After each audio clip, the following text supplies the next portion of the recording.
एक साधक ने प्रश्न पूछा कि महर्षि, मन में बहुत विचार चलते हैं, ध्यान में मन टिक नहीं पाता, क्या करें? महर्षि उत्तर देते हुए कहते हैं, मन में विचारों का चलते रहना या बेचैन रहना। मन सुबह कुछ सोचेगा, दोपहर कुछ और रात कुछ। आप मन को समझें। स्थिर होना उसका स्वभाव नहीं है। अब कोई कहे कि सूर्य बहुत गर्म है, इसकी अधिक गर्मी से असुविधा होती है, तो इसकी गर्मी को खत्म कैसे किया जाए? परंतु आप जानते हैं कि यह संभव नहीं। गर्म होना तो सूर्य का स्वभाव है। आप तो बस यह कर सकते हैं कि किसी छाया वाले स्थान पर चले जाएं, अर्थात आप अपना स्थान ही बदल दें। यह बात अधिक सार्थक होगी। उसी प्रकार विचारों का निरंतर चलते रहना भी मन का स्वभाव है, वह ऐसा ही रहेगा। तो हमारा मन कौन से स्थान पर चला जाए? इन विचारों से संघर्ष तो चलता ही रहता है। हाँ, यह सत्य है। इन्हीं विचारों के अंतर संघर्ष में मनुष्य के मन की सारी शक्ति क्षीण हो जाती है। और जिस मनुष्य के मन की शक्ति क्षीण हो जाती हो, तो सत्य की खोज में उसकी गति संभव नहीं हो पाती।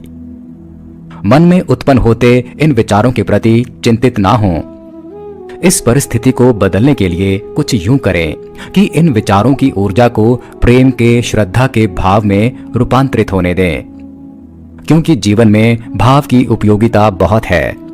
हम जीवन में जो भी महत्वपूर्ण करते हैं वह भाव से ही प्रेरित होता है।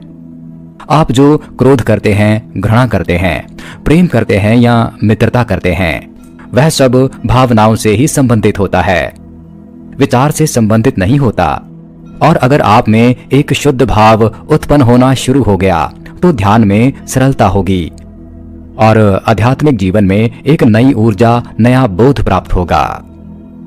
आप अपने जीवन में निरीक्षण करें कि आपका जीवन किन बातों से संचालित होता है। उसमें अधिक मित्रता है या शत्रुता? विरोध का भाव अधिक है या स्नेह का? किस ऊर्जा से आपका जीवन ज्यादा संचालित होता है? और अगर क्रोध या विरोध ज्यादा है तो जीवन के महत्वपूर्ण हिस्से से आप वंचित हो रहे हैं। हमारे भीतर प्रेम, श्रद्धा, इन भावों की असीम संभावना है। हमें उसे जगाने का प्रयास करना चाहिए। तो हमारे भीतर यह भाव कैसे विकसित हो सकते हैं? यह भाव आपको बाहर से लेकर नहीं आने हैं, वे मौजूद ही हैं। आप उन्हें जगाएं। बस आपको इस मैत्री के भाव को, प्रेम के भाव को विकसित करना होगा। जो भी हमारे चारों तरफ लोग हैं उनके प्रति भावनात्मक तल पर मैत्री का संदेश भेजें, मैत्री की किरणें भेजें और अपने भीतर इस भाव को निरंतर जगाते रहने का प्रयास करते रहना होगा। इसे आप यूं समझें कि जैसे आप एक नदी के किनारे बैठे हैं तो नदी की तरफ प्रेम भेजिए, एक वृक्ष के प्रति, फूलों के प्रति प्रेम भेजिए और प्रेम का, मैत्री का भाव प्रकृति की तरफ आसानी से विकसित हो सकता है। फिर धीरे धीरे व्यक्तियों की तरफ भी प्रेम का, मैत्री का भाव भेजना शुरू करें। जब आप सुबह उठें तो सूर्य को नमस्कार करें कि धन्य भाग हैं हमारे कि आप हमें प्रकाश देते हैं, जीवन देते हैं। धरती को नमस्कार करें और उसका धन्यवाद दें।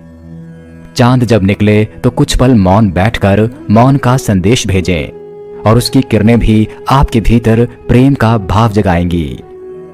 चारों तरफ मौके हैं। ये प्रकृति अद्भुत चीजों से भरी है। उसके प्रति प्रेम का, श्रद्धा का भाव रखिए, उसका उपयोग कर लीजिए। अगर आपको रास्ते पर पड़ा हुआ पत्थर भी मिलता है तो उसे हटा दीजिए। यह आपको एक अवसर मिला है। नामालूम कोई व्यक्ति वहां से गुजरता तो चोट खा सकता था और आपने उठाकर किनारे पर रख दिया और आपके द्वारा एक छोटा सा प्रेम का कृत्य हो गया। ये छोटी छोटी घटनाएं, ये छोटे छोटे प्रयास आपकी जीवन ऊर्जा को बदल देंगे और आपके भीतर एक भाव का जन्म होगा। आप एक संवेदनशीलता का अनुभव करेंगे जिससे आप आध्यात्मिक पथ पर चलते हुए एक बोध को प्राप्त होंगे, एक नई ऊर्जा प्राप्त करेंगे।